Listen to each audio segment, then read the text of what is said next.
Welcome back to the Financial Shepherd Podcast. My name is Joshua Casey Garland, certified financial planning professional, owner of Shepherd Wealth Management. Very excited to be back here in headquarters studios in Florence, Kentucky, with Thanksgiving coming up tomorrow, Ezra. I know that you got some plans.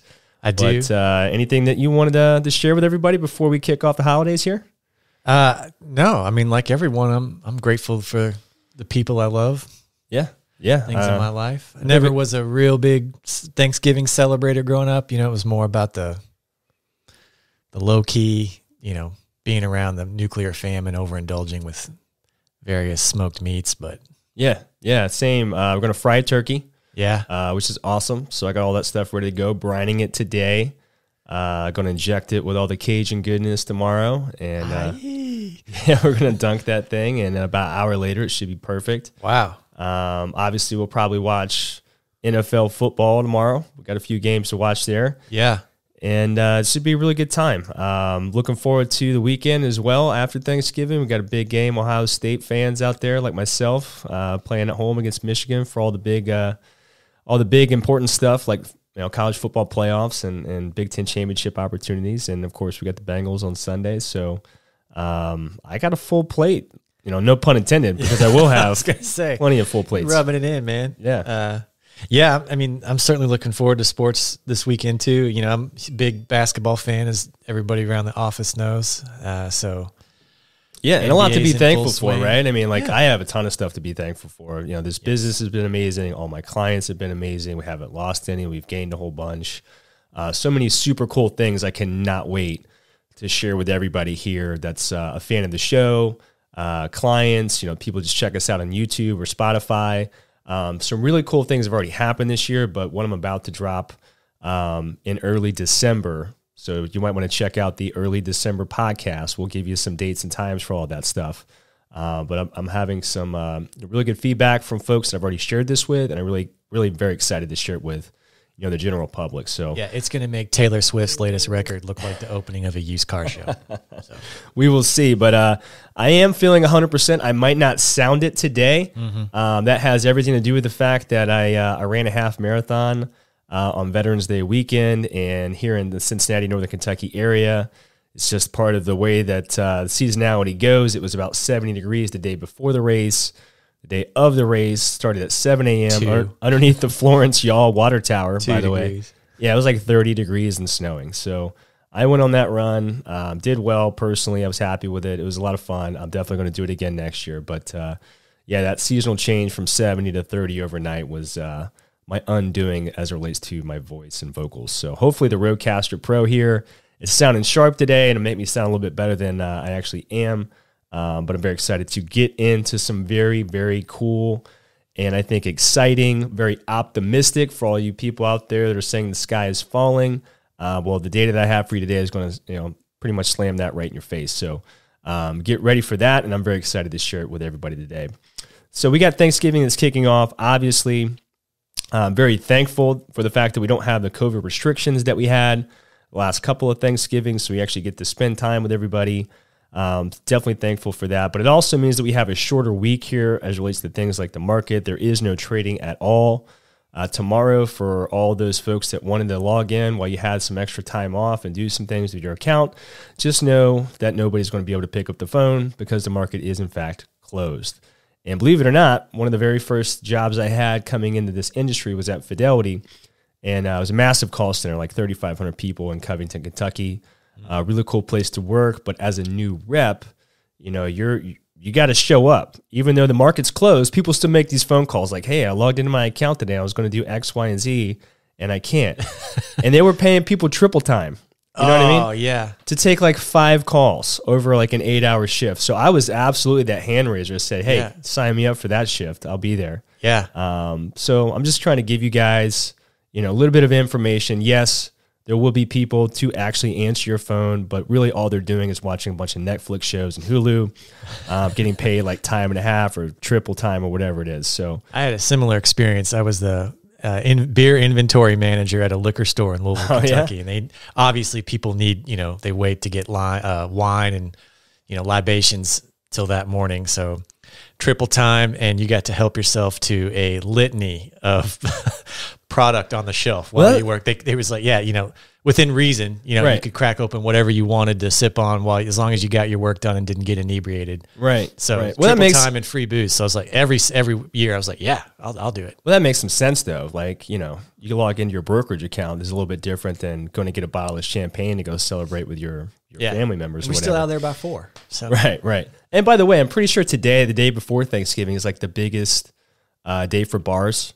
I'm pretty sure. Yeah, the night, especially people coming home from college and things like that, they go out the night before. Yeah. So all you folks that are going out, just be safe, have a good time. Take a Lyft and an Uber. Yeah, do whatever. Don't drive. Whatever you want to do, but stay safe out there for sure. All right, so we got 3 weeks coming up here, basically. Right, after Thanksgiving, you roughly have 3 weeks. Of course, the market's going to be open, longer than the 3 weeks, but effectively a lot of things sort of shut down globally as we get closer and closer to Christmas. But the next 3 weeks, in my opinion, are very, very important.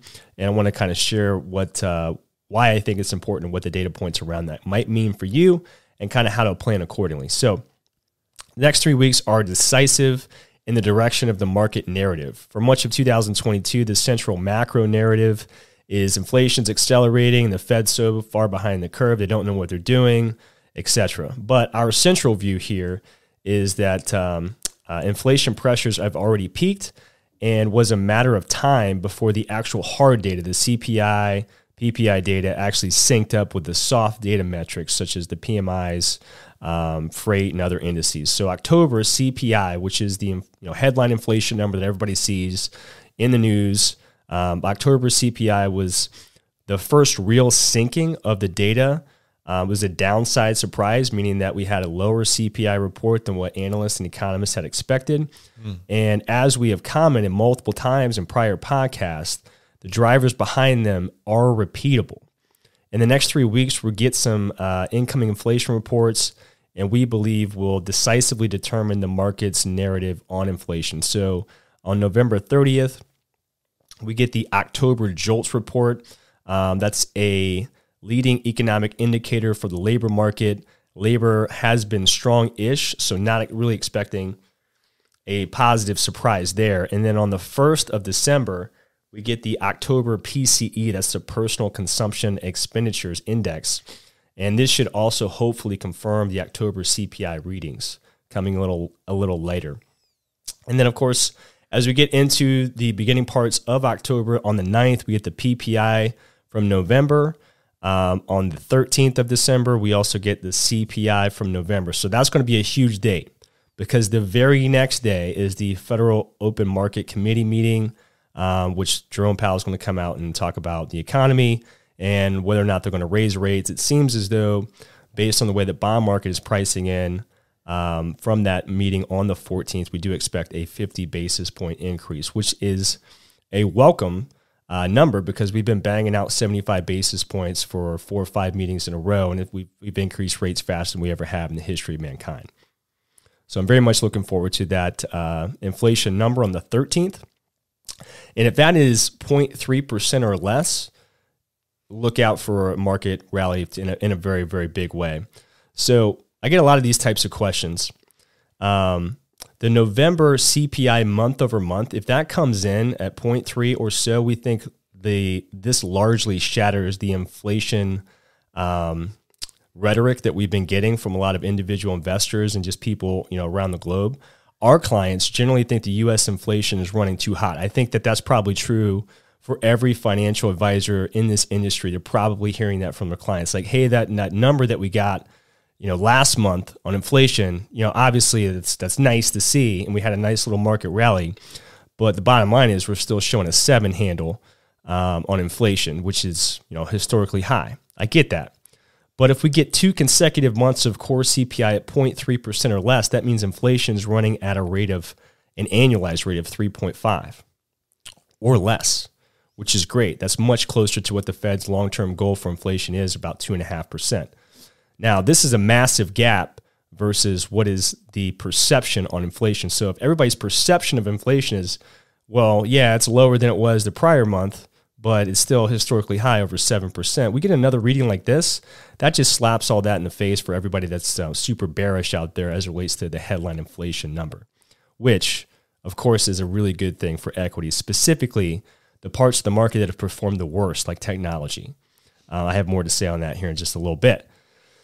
Now, moreover, if inflation, the CPI, does come in softish, we believe the Fed's hawkish rhetoric will diminish. There's no real reason for them to continue to be hawkish. We've already seen that take place in other central bankers in other parts of the world. So the European Central Bank, the Bank of Canada, the Bank of Japan, and others have already made a dovish pivot, either from lowering the interest rate, pausing interest rates, or in some cases, central bankers have actually cut interest rates, which here in the United States would be a little bit premature, but we're certainly heading closer and closer in that direction, which of course is a great thing for markets.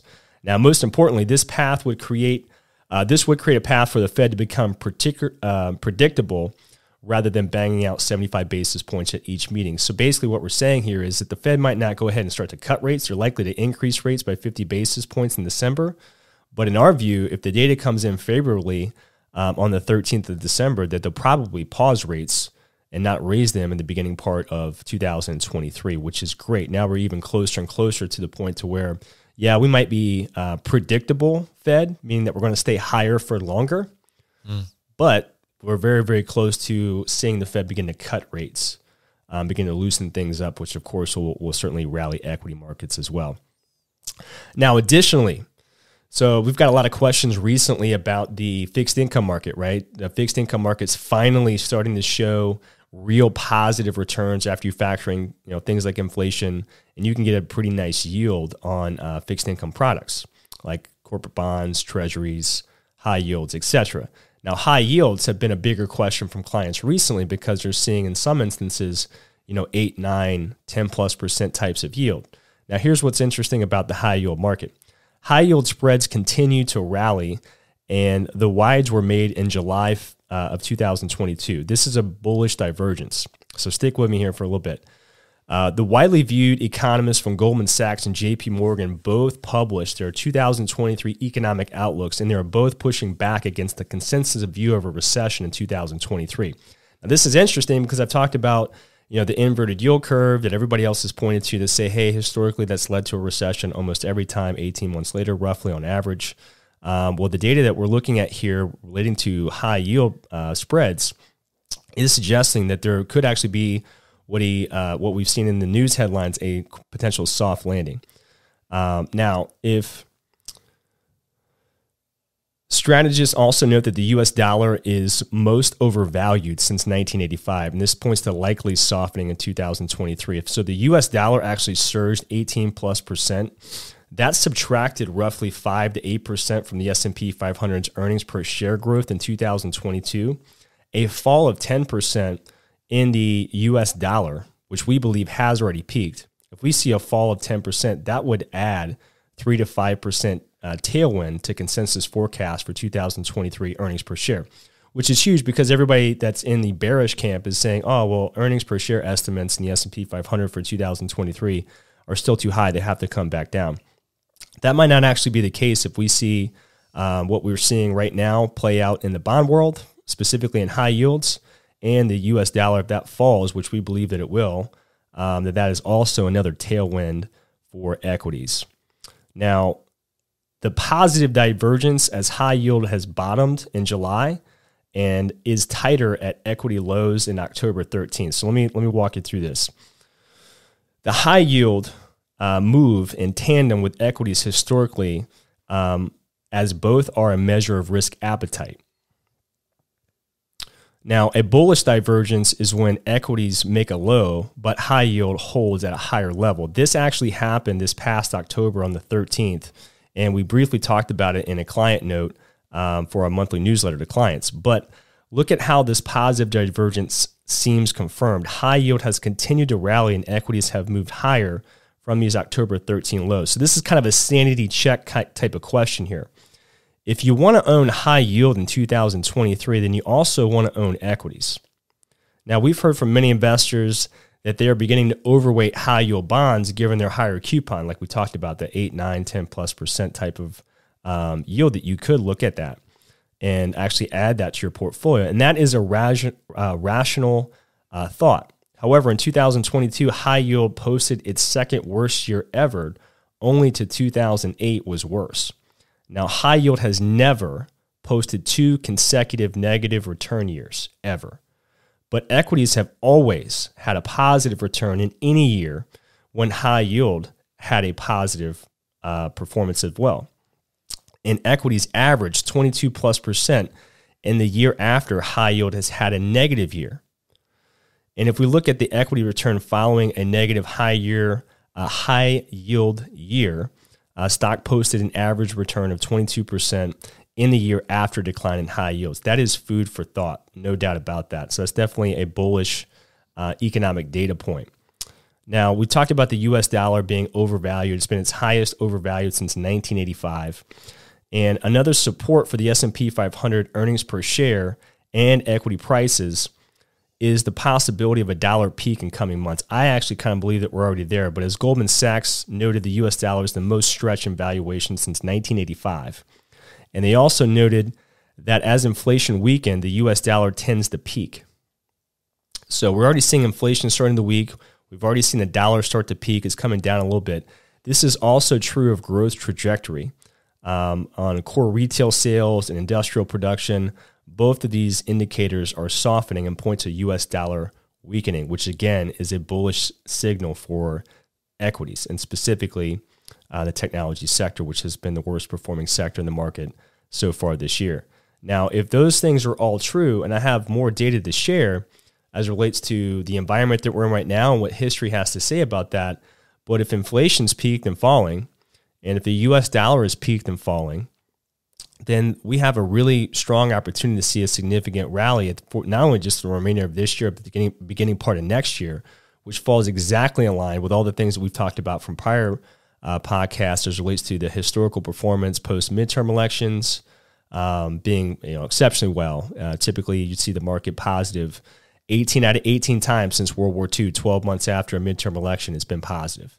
Usually the first 6 months after election, you're looking at somewhere in that 17 to 20% average return of the S&P 500. All of these things are lining up nicely, but we still have the most bearish positioning for individual investors in the history of the market. I have some data to share about that. In addition to that, CEO sentiment is as worse as it's ever been since they've been recording the data for over 50 years. Wow. Right? And it has nothing to do with their actual performance. The companies are actually performing very well. Over 70% making money. Making money. Over 70% of the S&P 500 companies either met or exceeded analyst expectations on earnings per share revenue. So why are all these CEOs so bearish? It's because they see the Federal Reserve banging out 75 basis point increases, the fastest that we've ever raised rates, and just fearful for the fact that, hey, if we're on that path and we're staying on that path, then we're going to break something, and that's going to affect our industry, my business, my employees, et cetera, et cetera. Mm-hmm. Right? That actually might not happen. And the data that we're looking at here that I have would indicate that that's likely not to happen. And I'm going to position clients accordingly. Now, again, if the consensus expectation is a recession, the minority see a soft landing. I'm kind of in this camp. And one of the strongest views held by those that are bearish on the U.S. economy, and it's heading towards, recession. There are multiple arguments for that, and I'll briefly touch on them because some of you that are watching and listening to this might fall into this camp. So the Fed's raising rates so fast, something will break. We've heard that a million times. Fed has backed off their soft landing view. That is true, but the Fed is trying to contain inflation, and we think inflation tracking better than the hard data actually shows. Housing is tanking, and we'll take economy with it. That's what most people might say because the housing market is a huge component of the market here in the United States. But the average homeowner FICO score today is over 750 versus a 650-ish number back in 2008, right? You hear the consumer stronger? Yeah. This is what they're pointing to. Okay. 100% higher FICO score than what actually happened in 2008 when we had the great financial crisis. The yield curve. The 10-year less the 2-year is inverted, which is a guaranteed recession, right? That's what, history has a lot to say about that. But this is due to the backwardation of inflation, higher new versus the future. So I'm not going to spend a lot of time talking about backwardization. That would kind of be like walking everybody through some sort of 300 level accounting class. Okay. Not going to do that here, right? Because everybody would tune off the show and hit the eggnog a little sooner than maybe tomorrow. So we're not going to do that today. Yeah, but you get that 2 or 3 hardcore retired, investors that are just like already in the armchair right now with a robe and a glass of scotch, just like, get into it, Josh. We're getting there. But you kind of get the idea that there's a lot of reasons, right? We could talk about why the economy is going to go into a recession here in the United States. But there is a growing minority of economists. I'm not an economist. I'm a certified financial planner. I just happen to like all this data. But I do fall in this camp of the minority here, that economists believe a soft landing is the central case. Below is the 2023 outlook from Goldman Sachs as they see it approaching a soft landing. Their rationale is as follows. Fed tightening keeps U.S. growth soft at 1% or so. Now, second, U.S. labor market softened with a drop in job openings, but not a rise in unemployment. Third, this slows wage growth to 4%, which is close to the 3.5% target that the Fed would like to see to get inflation back down to 2%. And then fourth, inflation falls towards 3% and preventing Fed from having to accelerate the pace of hikes. Now, we also got some data from the Harvard Business Review, and it argues that JOLTS report for the labor market overstates the strength. And what they mean by that is the JOLTS report is a older way to go about looking at the labor market, right? Okay. Today we have this thing called LinkedIn. Yeah. So we looked at some LinkedIn data. Now, LinkedIn has a real lens into job seekers and job postings. I think it's actually a better measure than the JOLTS report in a lot of respects, because in that JOLTS report, you could have a large multinational organization that has the same job posting in multiple different states, right? So it's going to look like there's so many more job openings than there are people applying for a job. Well, LinkedIn does a better job, in our view, of kind of filtering that out. So the measure shows that the ratio of job openings on LinkedIn versus job seekers is actually 1-to-1, right? Not 2-to-1, which is what we tend to see in that JOLTS report. Now, this is far less, as the data points out here. You're seeing 1.8% in the official JOLTS data. Well, LinkedIn's showing 1-to-1. That's a major divergence. The trend in 2022 also diverged sharply. LinkedIn shows job market softening consistently for the past 5 months. That's what the Fed has been wanting to see. They're not seeing it necessarily in the JOLTS report data clearly, but when you look at it from a LinkedIn data perspective, you can kind of see the labor market's really right in line with where the Fed would like it to be. Hence, there's another opportunity for a soft landing in 2023. So the Fed tightens just enough without causing a recession, without slowing the economy too far, and without causing a massive amount of unemployment. That's a soft landing.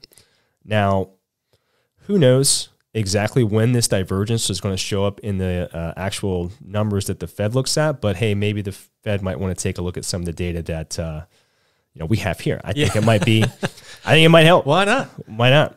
Now, keep in mind the seasonality that we're in as well here in Q4. Typically a really good type of 3-month window for the U.S. market specifically. We've highlighted markets, I'm looking at data going back to 1987 and based upon sentiment. So we want to talk about sentiment here. When sentiment is the most negative, which is where we're at today, this is the most negative that we've been actually since 2008. Right? Sentiment in the marketplace is actually worse than what it was in 2008. However, when that happens, stocks perform very strongly into year end. On average, they see roughly a 7 to 10% upside from where we're at today. Again, all the bearish information out there as to why the market's going to have all these issues. I understand the issues. It's evident every time you turn on the TV or open up a web browser, or God forbid, people that actually have newspapers today. I see all the same things that you're seeing. What you're not seeing is all this underlying economic data, probably because you have more important things to do with your day, right? This is what I get to spend my day doing, and I'm sharing it all with you, so you're welcome. Now, please don't ignore 6 signals that could also really be a game changer and produce a soft landing. First, we do believe that the positive October soft CPI is in fact repeatable.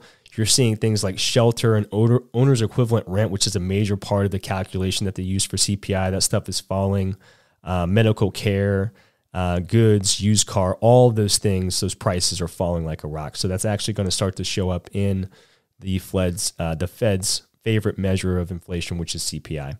Bond market volatility, we talked about that in a previous sector here. Third, the U.S. Treasury saw a massive decline, ranking the bottom 1% largest downside moves in the past 50 years. Again, if yields are falling, that's a really strong thing for equities. We've talked about the dollar falling. That's a strong thing for equities.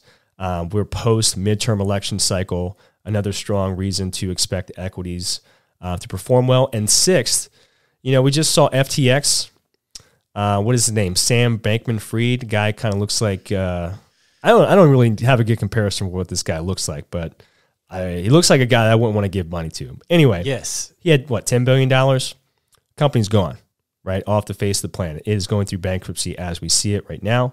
And the fact that the market didn't just completely capitulate is the word that they like to use. It's a fancy way for saying that everybody, kind of hit the sell button all on the same day, right? That didn't happen, right? You have this massive sector of the market. You can call it whatever you want to call it, a true asset, a new thing. Some people call it a Ponzi scheme if you're, a Warren Buffett tracker and Charlie Munger.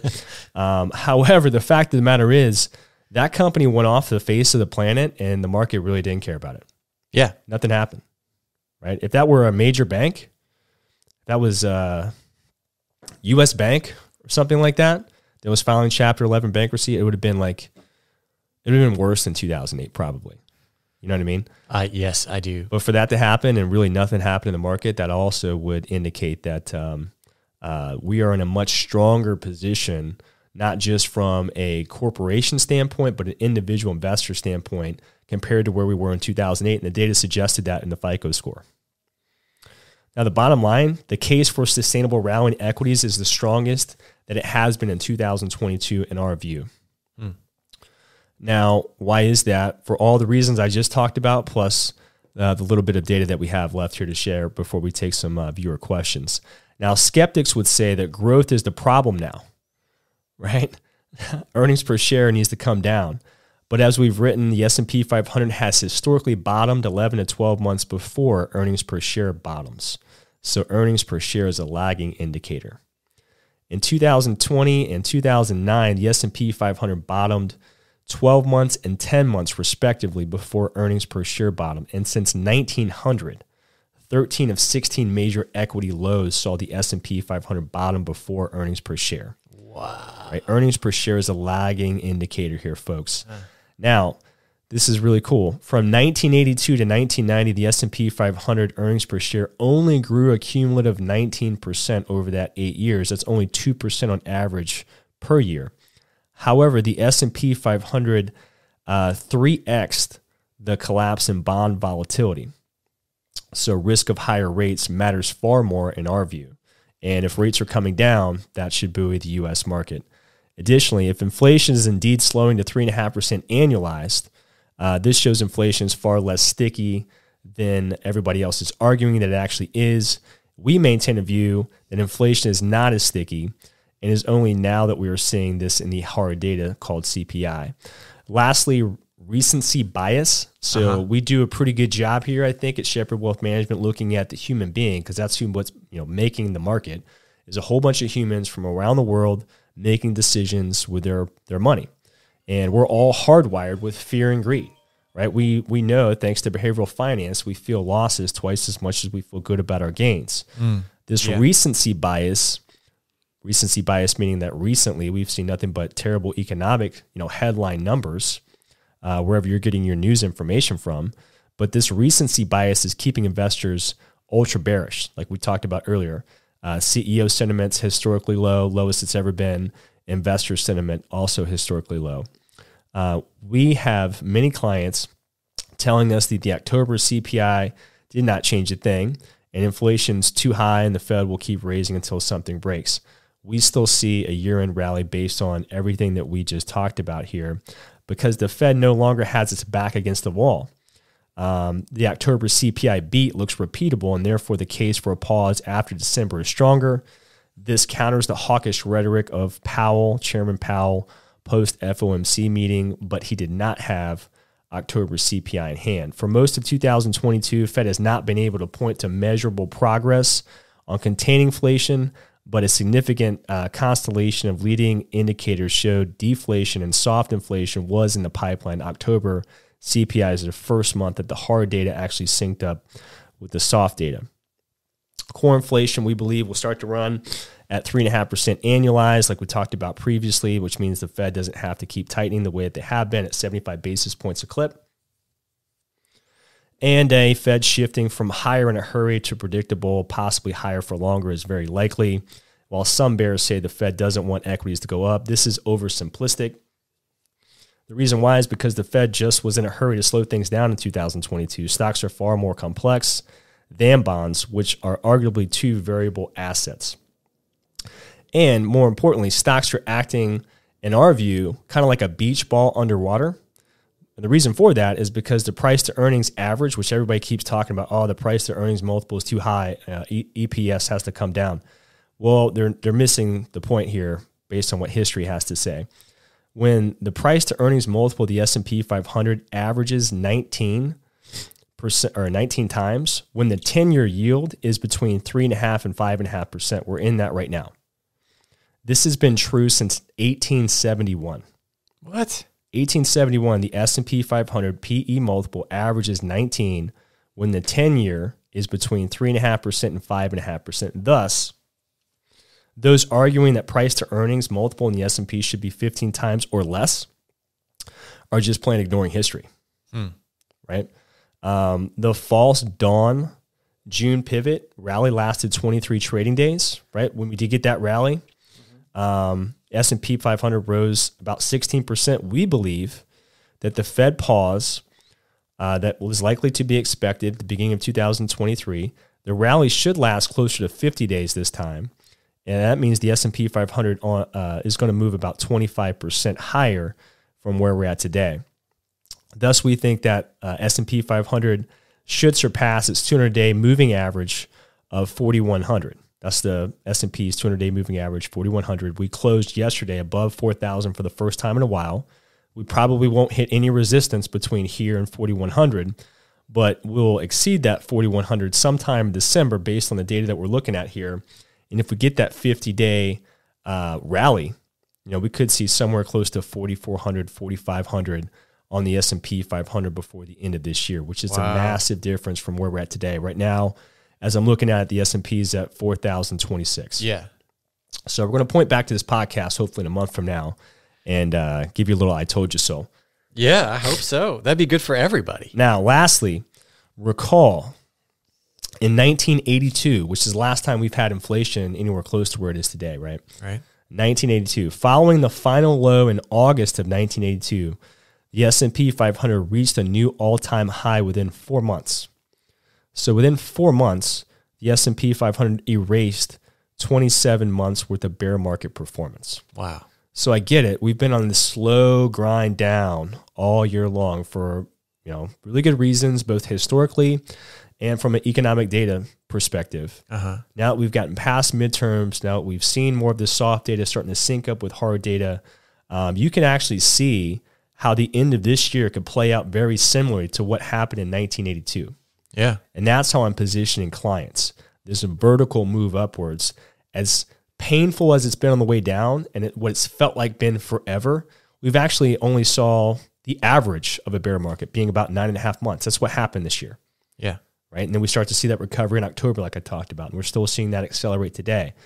The soft data is syncing up with the hard data. I really, truly believe that we're on the precipice of a very nice rally towards the end of the year and the beginning part of next year.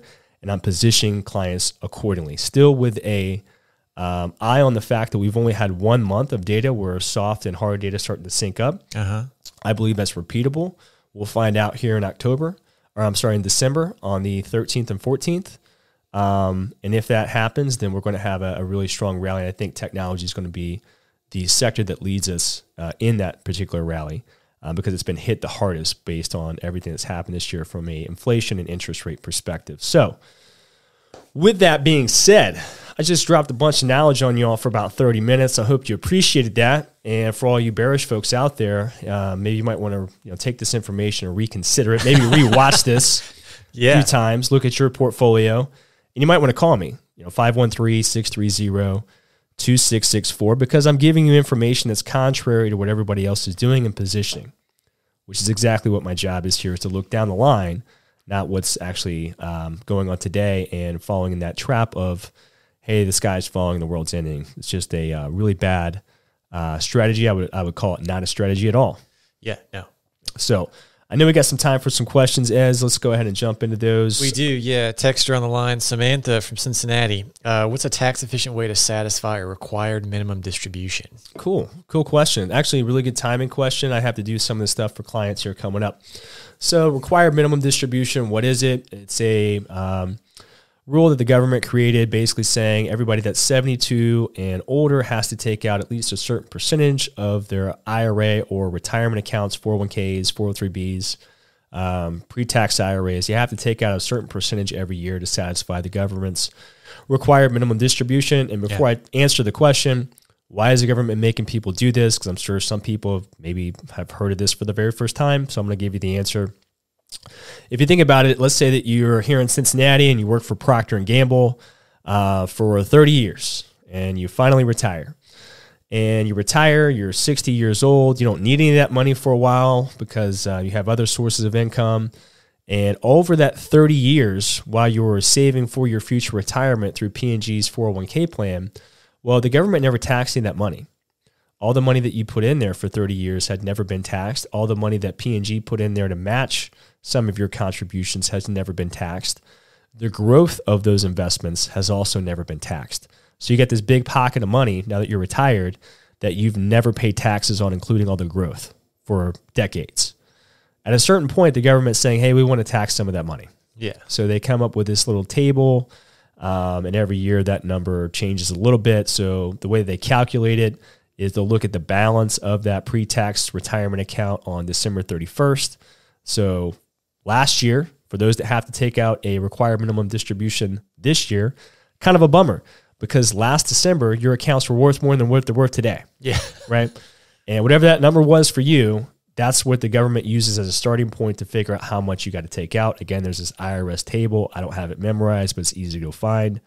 And you take that number that you had on December 31st, you divide it by whatever it is the government tells you to divide it by, and that's what your required minimum distribution is. So that's how that works. How do you do it in a smart and effective way? Well, if you need the money, if you truly do need the money to support lifestyle and retirement, then of course move it to a checking account and go ahead and start to use that over the course of 2023. If you don't need the money, there are some other smart ways to go about doing this. You can actually gift shares. Okay. Huh. I didn't know that. Excuse me. So you have to, you could gift shares. So let's say you actually have P&G stock, inside of your IRA account. You could take some of those shares and gift it to your favorite charitable organization, wherever that may be. And the nice part about that is it satisfies the government's required minimum distribution. Of course, you get the tax deduction that specific tax year for making that distribution, but you could give the shares to the entity, right? Whatever your favorite charitable entity is. And the charity, because they're a charity, when they sell the shares, they don't have to pay taxes on it. And they don't have to sell the shares right away. They could hang on to them and get some capital growth and dividend reinvestment on those shares as well. So it's kind of a big win for the charity. And it also, of course, for the individual satisfies the government's requirement and you get a nice little tax write-off as well. Another way that you can go about doing this, even if you do need your required minimum distribution, you could also take shares from your IRA account, the same P&G shares, and without selling the shares, you can move them to a taxable account, like an individual account, joint account, or trust. Again, it satisfies the government's requirement to take money out of the IRA because you didn't sell those shares. You just simply move them into, let's say, an individual account. Well, your cost basis for those shares is based on whatever the shares closed at that day, right? So if you've, let's say, had P&G shares for 30 years, well, that was great because it was inside the IRA. You never had to pay tax on the gains, even if you sold the shares. But you're not taking that cost basis with you to that individual account, right? You're not taking that low cost basis. You're bringing in shares and whatever they're trading at that day. That's your new cost basis. So that's kind of cool. Plus, you didn't sell the shares, right? So you still own them. You're still getting your dividends. You still get, potential capital appreciation. And of course, you can sell the shares whenever you want to inside that individual or joint account and use that capital whenever you'd like to, however you'd like to be able to do that. And of course, you only pay taxes if you have a gain from the day that it moved to that individual account to whenever it is you sold it. Could be long-term or short-term capital gains, but the cool part is you're in control over that. Of course, there is no required minimum distribution for those types of taxable accounts. So there's some different ways to go about doing that. I certainly hope that is helpful. For those of you, lastly, that may have an inherited IRA account that you have to distribute it over a 10-year period of time, what you could also do is take those required minimum distributions, move them to that individual or joint account, and depending on your income bracket, you could actually take that money and move it potentially to one of your own personal IRAs, like a Roth account or a traditional IRA, depending on your income bracket. Those things are at play for you as well. So really great questions, very timely question. I know I'm going to be having these conversations with my clients and doing some of these things beginning in December. So great question. As I know, we got time for at least one more, maybe two. Yeah. Next one. Next texter, Brian out of Shelbyville, texting in again. Do you see tech sector slide to continue through the rest of Q4, or will the upturn begin before the new year? Yeah, I think the upturn is going to begin before the new year. You're starting to see that right now, actually, here in the latter part of November. Technology's been a little bit better performer than value, and value's done much better than growth so far this year. I think a lot of people have shifted to value for a lot of really good reasons, a lot of uncertainty throughout the year that we're going through this bear market decline. But simply put, technology sector is about 25% of the S&P 500. So it is impossible from a math standpoint. I guess it's not impossible, right? Because if you took let's say 4 classes and your grade was based on your performance in each of those 4 classes, and one of them you just took a 0 on, right? 0 being technology, then you'd have to ace everything else, like at about 100%. To get a B. Yeah, to get a B, right? Roughly speaking. Maybe some of my grades on a curve. I don't know. But it would be very unlikely, is my point, for 25% of the whole market to not participate in a bull market. You're talking about the largest companies on the planet. Apple's, Microsoft, Google, Amazon, Tesla, so on and so forth. I can go on and on. If a bull market on average lasts about 3 years, it would be unprecedented for technology to not participate in that 3-year bull market. Now, if they do participate, and I believe that they will, to answer your question, I think you're going to see technology lead the way here through the remainder part of this year. And I think it's going to lead the way the beginning part of next year. And when we have the full bull market cycle happen, I actually think that technology is probably going to be the better performer. And it's just a simple fact of, one, that's large, like we just talked about, and 2, it's integrated with every other industry. Yeah. There's 11 sectors. I don't care if you're an oil company, you're a grocer, you're a utility company, whatever. All 11 sectors, massive amount of their budget goes towards spending on technology.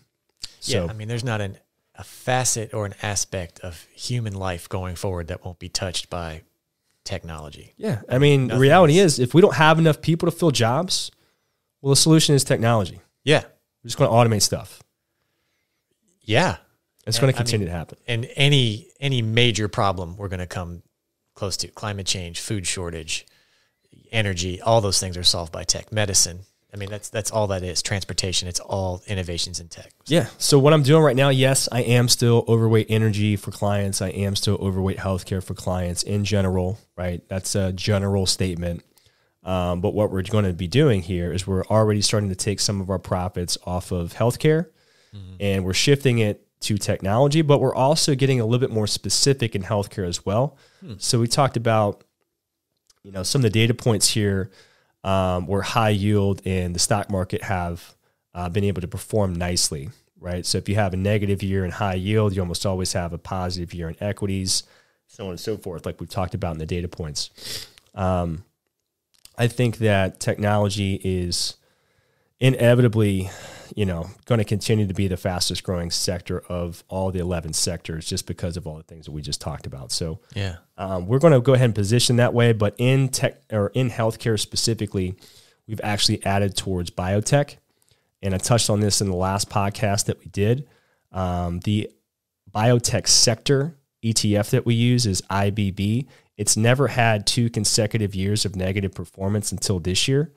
However, just like healthcare as a sector broadly, it's a nice way to play offense and defense in an uncertain economic environment, which I would still say that there's still some uncertainty for some investors, which is why we have the overweight there.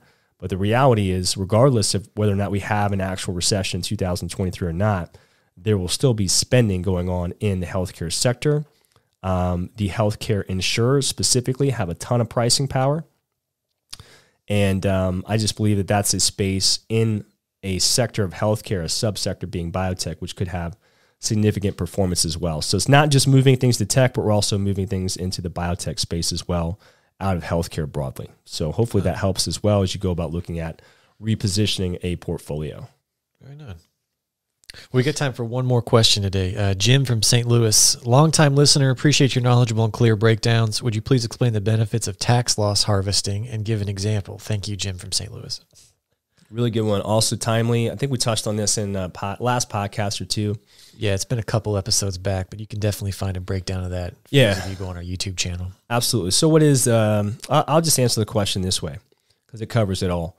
This is what we did at Shepherd Wealth Management for clients. So I've talked about this all year long. Beginning of the year, we took people out of international stuff. We took people out of fixed income, smart thing to do. And we basically broadly and very generally allocated across the diverse portfolio about 22 to 25 positions, most of them individual stocks, a couple ETFs. Overweight healthcare, overweight energy, and we've been pretty overweight in technology. The first two, energy and healthcare, has been a great performer. Tech has been the worst sector, right? Also most important for all the reasons we talked about. So what does this give us in this type of bear market environment? It gives us an opportunity to tax loss harvest. So all those positions, the Microsofts, the Apples, the Amazons, the Googles, NVIDIA, and others, they all had negative performance so far year to date. So what we did a couple weeks ago is we said, okay, we still love all these positions. The story hasn't really changed. Let's go ahead and sell all of these big tech names and show a loss on our tax return for 2022 on those positions. Okay. So let's say it was a 20% loss. What we did is we immediately took those proceeds from selling all those individual shares at a loss, and we immediately took those dollars and added it to the tech sector, which is the triple Qs ETF, the NASDAQ ETF. Now, why did we do that? Well, we wanted to show the loss, for tax purposes, because we can use that loss to either offset gains this year, which they're really shouldn't be showing any gains in the year like what we've had so far this year. Or we can use those losses to offset any future gains in future tax returns, which is important for us and our clients because we do expect the inevitable bull rally. I think we're going to start to see a lot of that coming here at the end of the year for all the reasons I just described. And going into next year, if we truly do have the beginning of the next 3-year bull market, now we'll have banked all these losses that we can use to offset gains in 2023 and beyond, which is nice. But also, most importantly, remember, we sold those tech shares, the individual stocks, and we bought the tech sector, triple Qs ETF. All of those same positions are heavy weighted components of that index. So our client's asset allocation hasn't really changed, right? We're just sitting in that triple Qs index to wait out the wash sale rule. So after we wait 31 days, now we can begin to sell the triple Qs. And if the tech sector is down a little bit during that 31 days, that means all those other individual positions that we just sold were probably also down from where we had originally sold them to take the loss, which means we get to rebuy them at a lower price, which is great for the long-term investor. Mm-hmm. And if the tech sector was actually positive, well, great. We still benefited from that growth because, again, we own the sector just in an ETF.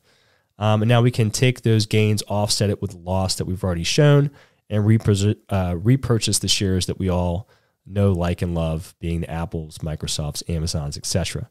So that is tax loss harvesting. You're not changing the asset allocation because keep in mind, asset allocation is the biggest driver of performance over any period of time you want to look at.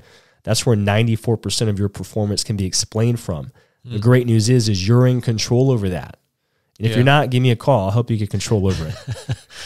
So we were able to keep the asset allocation the same for clients, matching their long-term goals and risk tolerance, showed a loss to offset future gains. That's exactly what tax loss harvesting is. If you have an advisor or a brokerage firm that hasn't called you about that, haven't explained that to you, or hasn't done that for you, then you need to give me a call. There is no reason in this year, unless you shorted the market all year long, which I doubt anybody here listening to this is doing that, or if you put all of your money in energy, there's really no real good reason to show gains this year, right? This is an opportunity for you to go ahead and take advantage of this tax loss harvesting thing. So hopefully that helps. I know that that's the answer to the question. Yeah. And unfortunately, I've gained, well, I guess fortunately for us here at Shepherd Wealth Management, unfortunately for a lot of other big players that are playing in the same space that I am, they're just either too large or too slow to go about making some of these changes, or they're in mutual funds, God forbid. Like, this is the worst year for funds. Let me explain why. And don't get me wrong, I used to work for the largest mutual fund, or one of the largest mutual fund companies on the planet. Here's the problem with funds this year. In a taxable account, the government requires 90% of all capital gain distributions to be sent out from mutual funds before the end of the year. And if you're a mutual fund manager, you probably own somewhere between 5 to 1,500 positions. Inevitably, you sold some stuff at a gain, like either energy positions or healthcare positions, whatever. So the government's saying, hey, you got to send out all this stuff capital gain-wise to your mutual fund shareholders. You got to pay taxes on that. You also have an internal cost. It's called an expense ratio for all mutual funds. And on average, mutual funds in this industry typically are on average going to be around 1%. Some are more, some are less. And in addition to that, that mutual fund that you hold is very likely worth less today than it was on January 1st of this year. So you kind of get that triple whammy where you got to pay tax on something that lost you money and you paid a fee for it, even though you didn't see the fee on your statement. And they didn't do any of the tax loss harvesting stuff. So if you have those positions in your account that is a taxable account, give me a call. I can help fix all this stuff very, very quickly for you. 513-630-2664. And I hope everybody is enjoying the show. The reason why we do this, we have so much fun and got a ton of feedback, is because the news does a good job of playing into those human emotions of fear and greed. It is their job. I'm not knocking them for it. They do it very, very well. But what they don't do a great job of, in our view here at Shepherd Wealth Management, is providing some historical context around why we are where we are, and therefore you can begin to plan accordingly for your own portfolio looking out into the future, because that's what the market is about, looking out into the future. So we try to do a really good job of providing you all, arming you with, yes, this is what happens, but this is what history has to say about it. And by the way, here's some data points that you're probably not getting because you all have other things to go about doing, but this is fun for me, and this is what I get paid to do. So I've had a lot of good feedback. If you could go to our website, shepherdwm.com, at the top of the website, you can find a bunch of information about myself and the firm, and they'll also take you to links right to our YouTube page, right to Spotify, Facebook, wherever you want to go to check out all the things that we're doing here with the podcast, and what we've done for investors all year long. And last but not least, stay tuned to the future podcast episodes that we're going to be doing here in December. There's going to be some really cool news, some real exciting stuff that I can't wait to share with everybody. But I'm going to make you wait just a little bit longer here. So appreciate everything that we've been able to do for you all as the listener and the viewer. And I certainly appreciate all the feedback, all the questions. It's been nothing but a blast to be able to do this. And we still have a couple weeks before the end of the year. And then we'll wrap up 2022 and be very excited to kick off 2023 in a very big way. So I appreciate everybody watching the show. Hope you guys have a great Thanksgiving. Yeah, happy holiday, y'all. Happy holidays. Enjoy the weekend. Enjoy the football. Enjoy all of the fun things. And very much looking forward to doing this again right before we get to the end of the year. So hopefully you guys have a great rest of your day, and we'll talk to you again next time.